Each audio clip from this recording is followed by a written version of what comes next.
काही लोक म्हणत होते की आम्ही निवडणूक आयोग गेला, सुप्रीम कोर्ट झालं, आता जनतेच्या न्यायालयामध्ये आम्ही जाऊ आणि जनता ठरवेल खरी शिवसेना कुणाची। तर येत्या विधानसभेमध्ये आपले 60 आमदार निवडून आले, 57 प्लस अधिक 3। आता खरी शिवसेना कुणाची?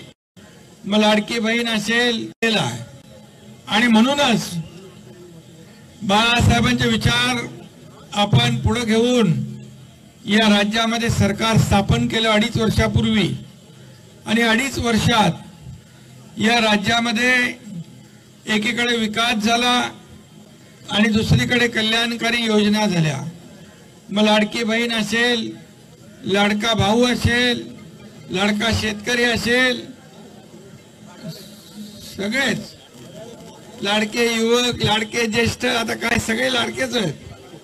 आणि या सर्व लाडक्या लोकांनी भरभरून मतांचा वर्षाव केला आणि मी सांगत होतो की विरोधकांना चारी मुंड्या चित करायचं, विरोधकांना चारी मुंड्या चित आपण सगळ्यांनी मिळून केलं आणि या राज्यामध्ये एक वेगळी लाट निर्माण झाली।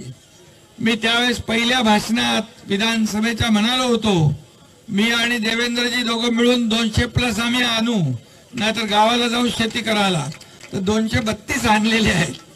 त्यामुळे आपल्याला सगळ्यांना माझ्या शुभेच्छा आहेत।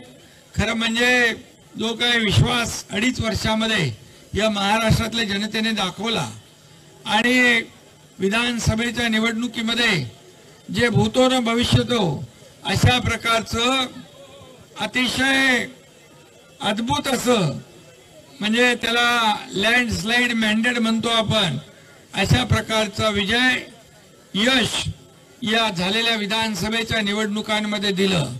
आणि खरं म्हणजे जे लोक 2.5 वर्ष फक्त आरोप शिव्याशाप, दुसरं काहीच नव्हतं, 2-3 शब्द होते, फक्त 3रा शब्द नव्हता, परंतु या एकनाथ शिंदेने त्यांना आरोपाने उत्तर दिलं नाही।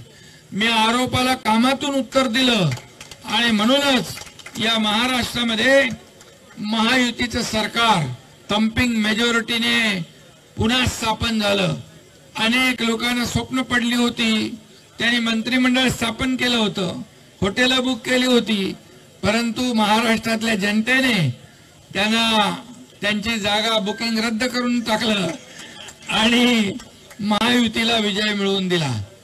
खरं म्हणजे मी त्यावेळेस माझ्या लाडक्या बहिणींना सांगायचो, तुमच्या योजनेमध्ये जे खोडा घालतायत त्यांना योग्य वेळेला जोडा दाखवा आणि या सावत्र दुष्ट भावांना बरोबर लक्षात ठेवा आणि निवडणुकीमध्ये संपूर्ण महाराष्ट्रातल्या लाडक्या बहिणींनी सावत्र भावांची जागा दाखवली आणि त्यांना घरी बसणाऱ्यांना घरी बसवून टाकलं, फेसबुक लाईव्ह करणाऱ्या फेसबुक लाईव्ह करायला पाठवून दिलं। आता आणखी काय काय करायला पाठवतील मला माहित नाही, परंतु मी आपल्याला एवढंच सांगतो की कुठल्याही पदापेक्षा मला या महाराष्ट्रामध्ये 2,39,00,000 लाडक्या बहिणींचा लाडका भाऊ ही नवीन ओळख निर्माण झालेली आहे आणि म्हणून ती माझ्यासाठी महत्वाची आहे। आणि मी लोकांना जेव्हा म्हणायचो सीएम म्हणजे कॉमन मॅन, आता मी डीसीएम आहे, आता मी म्हणतो डेडिकेटेड टू कॉमन मॅन। आणि म्हणून शेवटी सर्वसामान्य माणसाची नाळ जुळलेली आपली बाळासाहेब दिघेसाहेब सांगायचे, सर्वसामान्य माणसाची जी नाळ आहे ती अधिक घट्ट झाली पाहिजे। सर्वसामान्य माणसाच्या आयुष्यामध्ये चांगले दिवस आले पाहिजे आणि ते चांगले दिवस आणण्याचं काम आपण या ठिकाणी करतोय। खऱ्या अर्थाने बाळासाहेब नेहमी सांगा, आपल्या किती योजना शासन आपल्या दारी, लाडकी बहीण, अनेक प्रकल्प या राज्यामध्ये 2-2.5 वर्षात एवढं काम आपण केलं की आतापर्यंतच्या इतिहासामध्ये कधी एवढे प्रकल्प आणि एवढ्या लोकाभिमुख योजना झाल्या नव्हत्या। आणि म्हणून सर्वांना विश्वास होता की महायुती पुन्हा पाहिजे।